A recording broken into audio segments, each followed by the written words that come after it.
The computer architecture is a system that is designed to make work a computer in a specific order. This order could change, and this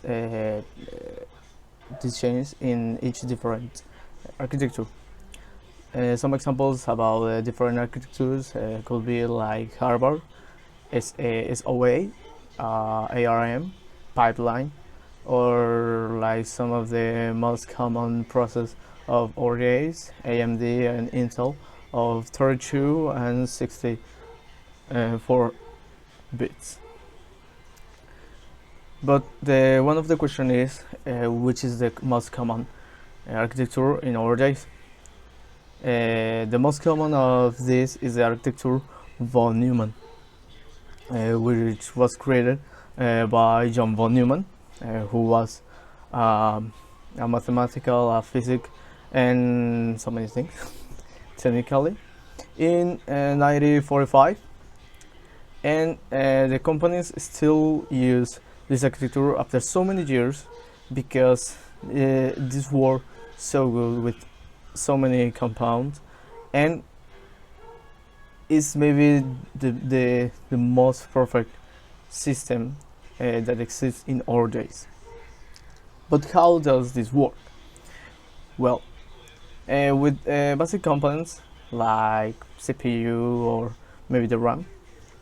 But first, the CPU works with a logic arithmetic able to carry out simple mathematical operations with a control unit that controls instruction for other programs.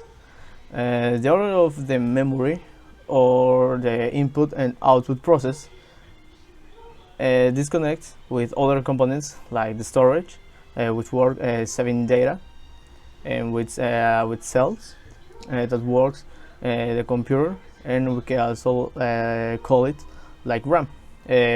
Other systems just work with that data, and after stop to use it, delete it.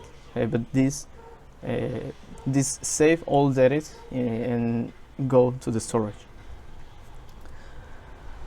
One of the good things about the RAM is this is quickly and have a direct connection with the CPU.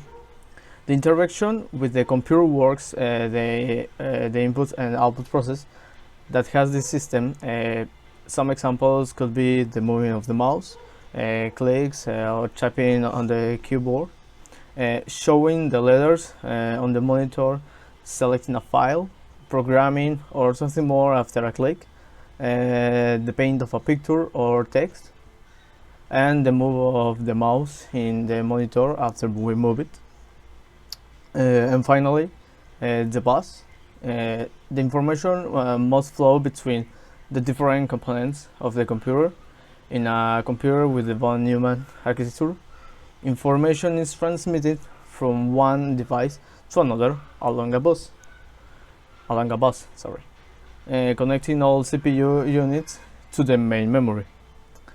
The relevant principle of the von Neumann architecture is that both data and instructions are stored in memory and treated equally, meaning that instructions and data are directional.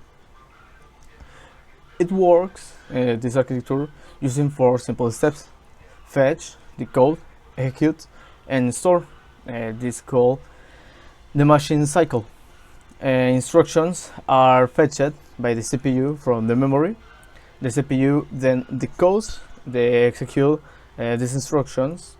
The result is stored back into the memory, and after these instructions the cycle is completely, and it's like the examples that we saw in class.